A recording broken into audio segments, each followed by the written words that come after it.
xiên mai giống phở cao đó bọn này anh ấy xiên chứ xiên ấy bọn xiên phải có thể cả mấy xiên chứ bọn này cha thọp nó cũng tạm mang cả đám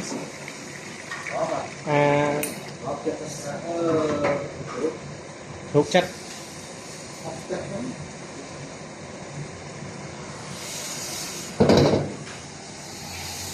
cái buồn nó cái dân xà bày đại xa sọc mà đây